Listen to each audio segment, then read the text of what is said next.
बिस्मिल्लाहिर्रहमानिर्रहीम। मैं हूं आपका होस्ट अब्दुस्तार हाशमी और आप देख रहे हैं प्रोग्राम 92 स्पोर्ट्स। नाजरीन, इस प्रोग्राम के मुख्तलिफ सेगमेंट्स हैं और इस सेगमेंट के मुताबिक मैं सबसे पहले आपको चंद इंपॉर्टेंट ख़बरें जो हैं वो देना चाहता हूं।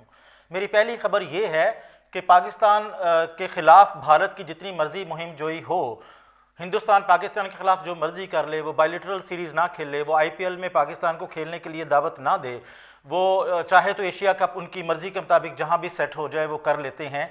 लेकिन इसके बावजूद हिंदुस्तान अपने खिलाड़ियों के दिलों में पाकिस्तान के लेजेंड्स खिलाड़ियों की मोहब्बत को नहीं निकाल सकता। जैसा कि आप जानते हैं कि कल उनके वहाँ के टॉप मोस्ट जो अदाकार हैं संजय दत्त, उन्होंने अपना फेवरेट प्लेयर वसीम अकरम को बताया है। इसी तरह हिंदुस्तान और इंग्लैंड के दरमियान जो दूसरा टेस्ट मैच जारी है, जिसमें हिंदुस्तान कोशिश कर रहा है, पूरी सरतोड़ कोशिश कर रहा है कि वो ये टेस्ट मैच जीत के सीरीज़ बराबर करने में कामयाब हो जाए। इस सिलसिले में उसने अपनी टीम में 3 तब्दीलियाँ की हैं और उनमें से एक तब्दीली ये है कि उन्होंने सरफराज खान को खिलाया है। और सरफराज खान ने अपनी टेस्ट टीम में शमूलियत के बाद जो बयान जारी किया है वो बड़ा मायने खेज है और पाकिस्तान के लिए एक बड़ा एजाज़ है। वो बताते हैं कि मेरे वालिद ने मुझे बताया है कि मेरा बैटिंग स्टाइल जो है वो पाकिस्तान के लेजेंडरी प्लेयर जावेद मियांदाद से मिलता जुलता है। तो ये एक बड़ी खबर है कि हिंदुस्तान का एक डेब्यू करने वाला खिलाड़ी जो है वो अपना फेवरेट या अपना जो आइडियल प्लेयर है वो जावेद मियांदाद को कहते हैं और वो जावेद मियांदाद की तरह ही बैटिंग करते हैं। और ये बात उन्होंने अपने वालिद से पूछा, अपने वालिद से पूछा कि मेरा स्टाइल किस तरह से है, तो उन्होंने बताया कि आप पाकिस्तानी जावेद मियांदाद की तरह खेलते हैं। तो ये एक बड़ा एजाज़ है पाकिस्तान के लिए। दूसरी खबर यह है कि बीपीएल में आप जानते हैं कि पाकिस्तानी खिलाड़ी छाए हुए हैं। इनमें आप अगर सबसे पहले सामी अयूब की बात करें तो वो दरांतो ढाका की तरफ से खेलते हुए उन्होंने खलना के खिलाफ एक मैच में 35 रन बनाए, जिनमें 3 छक्के शामिल थे। और ये वो मैच है जिसमें नवाज़ खान ने 3 विकेटें लेकर man of the match award भी हासिल किया था। एक दूसरे मैच में रंगपुर के खिलाफ खेलते हुए सामी अयूब ने 17 रन बनाए और उनमें से एक छक्का था। और ये पावर प्ले के रन्स हैं, पावर प्ले यानी कि पहले 6 ओवर्स में। और ये वो मैच है जिसमें रंगपुर की तरफ से खेलते हुए बाबर आजम ने 62 रन बनाए थे और अपनी टीम के लिए फतह की राह हमवार की थी। तो साइम अयूब जो है वो ऑस्ट्रेलिया के ख़िलाफ़ पाकिस्तान की तरफ से डेब्यू कर चुके हैं और इन दिनों वो उनका पूरी दुनिया में राज है और दुनिया के बड़े बड़े खिलाड़ी उनके बारे में बहुत अच्छे रिमार्क्स देते हैं। और ये बात बड़ी हैरान कुन है कि साइम अयूब बताते हैं कि जब मैं अंडर 16 खेलने के लिए ऑस्ट्रेलिया गया तो हमें वहाँ पर साइड जो छोटे ग्राउंड्स हैं वहाँ खिलाया जाता था। तो एक दिन ब्रेक में मुझे एमसीजी ले जाया गया हम सबको और वहाँ एक बड़े स्टैंड के ऊपर खड़ा होकर जब मैंने देखा तो ये इतना बड़ा ग्राउंड है, तो मेरे दिल में ये ख्याल आया कि वो कौन सा वक्त आएगा कि जब मैं यहाँ इस ग्राउंड में खेलूँगा। और इस वाक़या के 5 साल बाद साइम अयूब जब अंडर 19 खेलने गए तो एमसीजी में वो मैच खेल रहे थे और इस मैच में उन्होंने सबसे ज़्यादा रन्स बनाए थे। तो ये पाकिस्तान की एक शान है।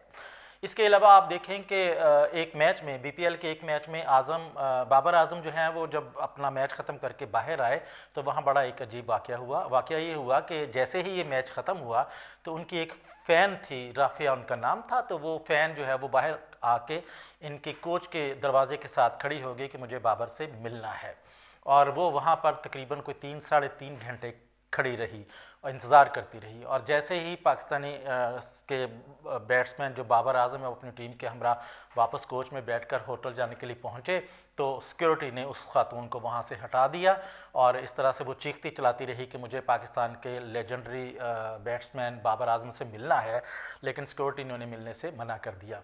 बाबर आजम आकर बेस्ट में बैठ गए और उन्होंने वहाँ पर ज़ाहिर अपनी रूटीन के मुताबिक जो काम करना था शुरू किया। तो किसी ने उन्हें बताया कि आपकी एक फ़ैन यहाँ 3.5 घंटे तक आपका इंतज़ार करती रही है लेकिन सिक्योरिटी ने आपको मिलने नहीं दिया। तो इस पर बाबर आजम ने सिक्योरिटी से कहा कि उस लड़की को बुलाओ। तो वो लड़की आई और बाबर आजम ने इन्हें बस के अंदर ही बुला लिया और उन्हें पूछा कि भाई आप क्या चाहती हैं, मैं आपको ऑटोग्राफ दे देता हूँ। तो उन्होंने कहा मुझे आपका ऑटोग्राफ नहीं चाहिए, मैं तो आपके लिए एक प्रेजेंट लाई हूँ, मैं वो आपको पेश करना चाहती हूँ। तो उस लड़की ने एक बड़ी ही खूबसूरत हाथ से बनी हुई बाबर आजम की तस्वीर उन्हें पेश की और जिसे देखकर बाबर आजम बहुत खुश हुए और इस पर बाबर आजम ने उन्हें उनकी शर्ट पे और उनके जो कागजात थे उस पर फोटो ऑटोग्राफ दिया। तो ये आप देखें कि ये एक पाकिस्तानी जो आलमी सतह के मशहूर खिलाड़ी हैं बाबर आजम, ये उनके लिए वहाँ के लोगों का प्यार है कि वो किस तरह से वालहाना अंदाज में उनसे मिलना चाहते हैं। और एक और ख़बर जो है वो ये है कि ये ख़बर थोड़ी सी अफसोसनाक है। वो ये है कि जे शाह को आप जानते हैं कि जे शाह एक ऐसा किरदार है जिसने एशिया क्रिकेट को अपने घर की लौंडी बना के रखा हुआ है और तशवीश की बात यह है कि वो इस दफ़ा तीसरी मरतबा एशिया क्रिकेट कौंसिल के सदर बन गए।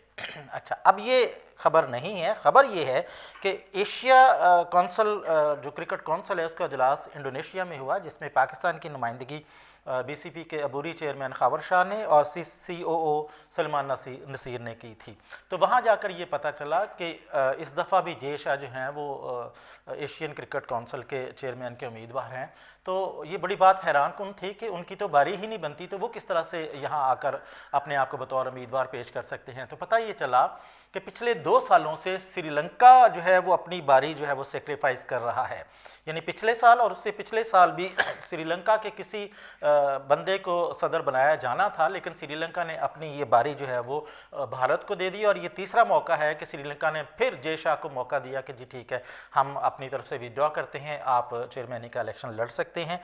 तो इस की वजह जो है वो नाजरीन आपके लिए बड़ी हैरान कुन होगी, और वो वजह ये है कि श्रीलंका क्रिकेट बोर्ड का सारा खर्चा इंडिया उठाता है। तो जब आपकी रोज़ी रोटी इंडिया के साथ वाबस्ता है तो फिर कौन सा अहदा और कौन से अहदेदारियाँ।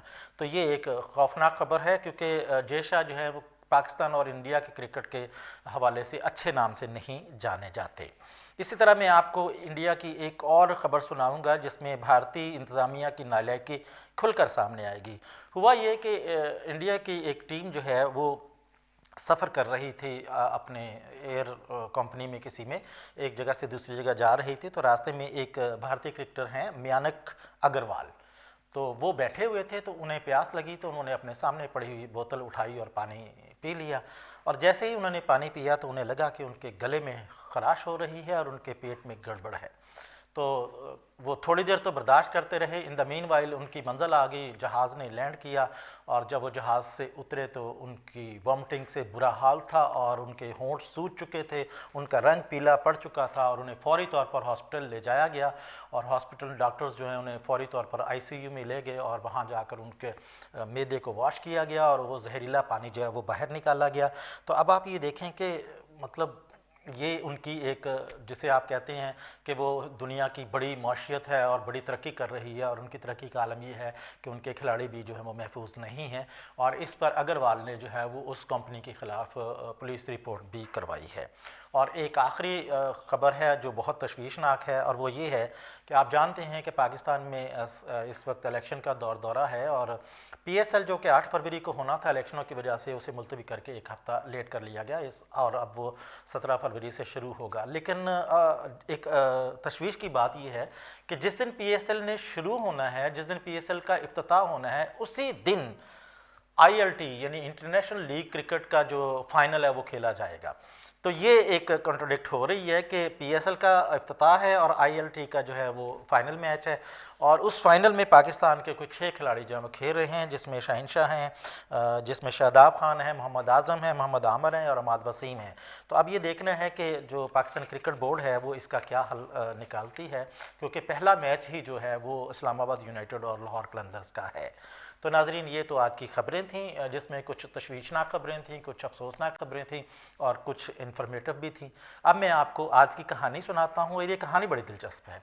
ये जो कहानी है ये पाकिस्तान के लेजेंडरी क्रिकेटर मोहम्मद रिजवान से मुतल्लिक है। मोहम्मद रिजवान जो हैं वो बचपन में ही क्रिकेट के बड़े शैदाई थे, और दर्रा खेल के एक दूर दराज इलाके से उनका ताल्लुक़ था। और वो क्या करते थे, स्कूल से वापसी पर शाम का सारा वक्त ग्राउंड में गुजारते थे, और जब शाम को घर वापस आते थे उनके वालिद उनको बहुत डांटते थे, और उनके वालिद को क्रिकेट बिल्कुल पसंद नहीं थी, और वो ये चाहते थे कि रिजवान अच्छा पढ़ लिख कर कोई अच्छा बड़ा आदमी बन सके। लेकिन रिजवान के दिल में ये था कि मुझे पाकिस्तान की तरफ से क्रिकेट खेलना है। तो ये रोज़ उनके वालिद के साथ उनकी बहस होती थी। तो एक दिन उनके वालिद को बहुत ही गुस्सा आया, और उन्होंने रिजवान का जो किट बैग था वो उठाकर जला दिया। और जब ये किट बैग जल रहा था तो रिजवान की आंखों से आंसू बह रहे थे। उसके बाद उनके वालिद ने ये फ़ैसला किया कि मैं इसे दर्रा खेल में नहीं रहने दूंगा, मैं इसे पेशावर ले जाऊंगा, और वहाँ ले जाकर मैं इसको किसी बड़े अच्छे कॉलेज में दाखिल करवाऊंगा ताकि ये आला तालीम हासिल कर सके। वो अपने वालिद के साथ जब पेशावर पहुँचे तो पेशावर के सबसे बड़े कॉलेज, इस्लामिया कॉलेज जिसे हम कहते हैं, और पेशावर में इस्लामिया कॉलेज को वही अहमियत है जो लाहौर में या पाकिस्तान में गवर्नमेंट कॉलेज लाहौर को है। तो इस्लामिया कॉलेज के लिए दाखिले में जब उन्होंने वहाँ से मालूमात ली तो पता चला कि वो मेरिट पर नहीं आ रहे। उनके वालिद को बड़ी मायूसी हुई और उन्होंने रिजवान को खूब डांटा, कि मैं तुम्हें कहता था कि पढ़ लो और अच्छे नंबर ले लो, लेकिन अफसोस कि तुमने मेरी बात पे ध्यान नहीं दिया और आज ये है कि तुम्हारा दाखिला नहीं हो रहा। इस पर रिजवान ने चुपके से क्लर्क से पूछा कि क्या यहाँ खेलों पर होते हैं, खेलों पर ट्रायल होकर एडमिशन होते हैं? तो उसके क्लर्क ने बताया कि जी बिल्कुल ऐसा होता है।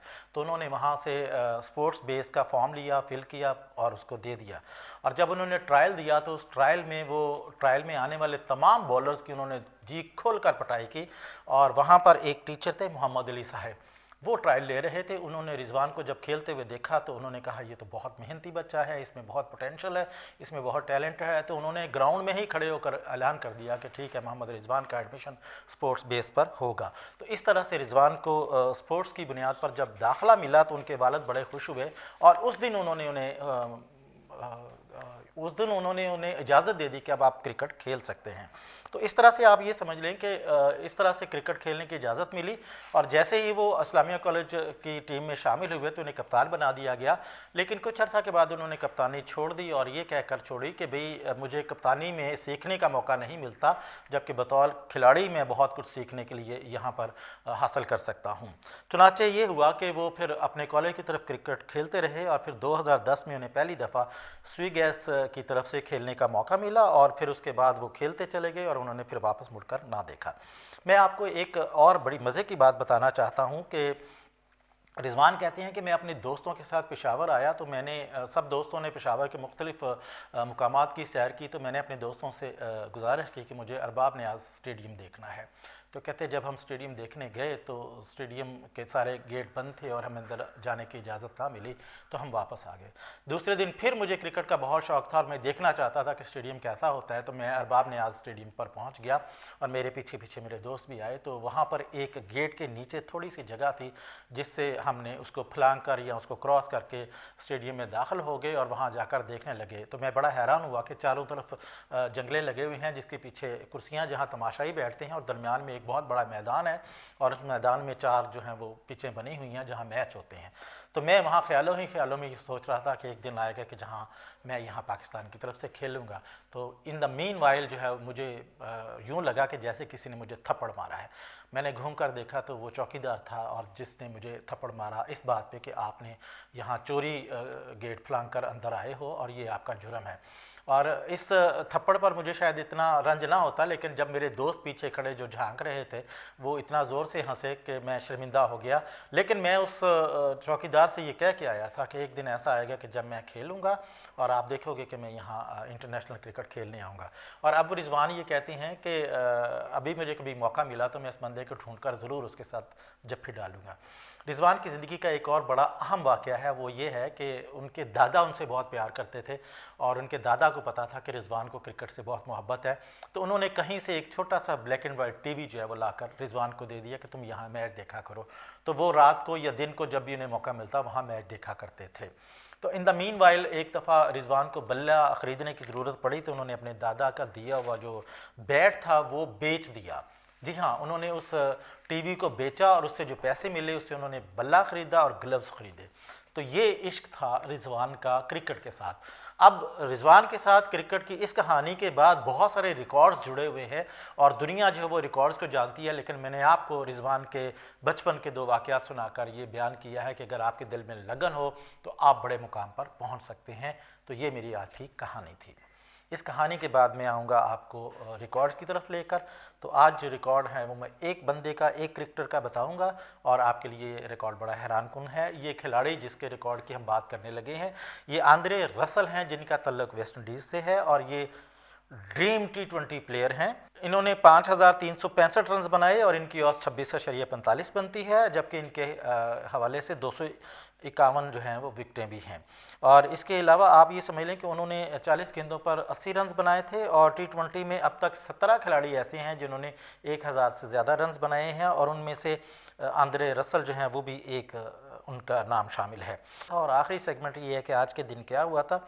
तो आज 2 फरवरी है और 2 फरवरी 1973 को न्यूजीलैंड के लेजेंडरी खिलाड़ी रिचर्ड हेडली, जिनको बरतानवी सरकार ने सर का खिताब दिया था, तो आप उन्हें सर रिचर्ड हेडली कहते हैं, तो आज उनका डेब्यू हुआ था। और मज़े की बात यह है कि ये डेब्यू वेलिंगटन में पाकिस्तान के ख़िलाफ़ हुआ था, जहां उन्होंने 112 रन देकर 2 विकेटें हासिल की थीं। और 1977 और 78 के दौरे में इंग्लैंड के ख़िलाफ़ उन्होंने एक मैच में 10 विकेटें ली थीं। दूसरी हैपनिंग ये थी कि 2 फरवरी 1992 को, 92 वैसे पाकिस्तान में तो वर्ल्ड कप के हवाले से बड़ा पॉपुलर है, लेकिन इंग्लैंड में जो है वो इंग्लैंड के ग्राहम गोज की एक सेंचुरी थी जिसकी बड़ी पॉपुलैरिटी है। उन्होंने न्यूजीलैंड के ख़िलाफ़ 114 रन की शानदार इनिंग्स खेली थी, और ये इनिंग्स एक मुश्किल विकेट पर खेली गई थी। और इस मैच में पहली इनिंग्स में वो 4 रन पर आउट हो गए थे, लेकिन दूसरी इनिंग्स में उन्होंने 114 रन बनाए थे, जिसकी वजह से इंग्लैंड को 168 रन की बरतरी हासिल हुई थी और वो फतह याब हुए थे। तो ग्राहम गूज की इस सेंचुरी की वजह से उन्हें बहुत याद रखा जाता है। तो ये दूसरी हैपनिंग थी। और आखिर में जो है वो 2 बर्थडेज़ हैं। पहली बर्थडे 2 फरवरी 1995 को है। ये श्रीलंका के T20 के कप्तान कौशल मेंडिस की बर्थडे है। कौशल मेंडिस जो है वो उन्होंने हैदराबाद टेस्ट में पाकिस्तान में 65 रन पर सेंचुरी बनाई थी, जिसकी वजह से वो जाने जाते हैं। और इस मैच में उन्होंने अपने जो लेजेंडरी खिलाड़ी हैं कारासिंगा, उनका रिकॉर्ड भी ब्रेक किया था। और दूसरी बर्थडे जो है वो एजाज़ अहमद जूनियर की है, जो कि पाकिस्तान के फर्स्ट क्लास क्रिकेटर हैं, और उन्होंने पाकिस्तान की तरफ से 2 टेस्ट और 2 ही ODI मैच खेले हैं। मैं अपनी तरफ से और अपने इदारे की तरफ से कौशल मेंडिस और एजाज़ अहमद जूनियर साहब को दिल की गहराइयों से मुबारकबाद देता हूँ। इसके साथ ही प्रोग्राम ख़त्म होता है। अपना बहुत सारा ख्याल रखिए और हमें अपना फीडबैक देना ना भूलिएगा। अल्लाह हाफिज़।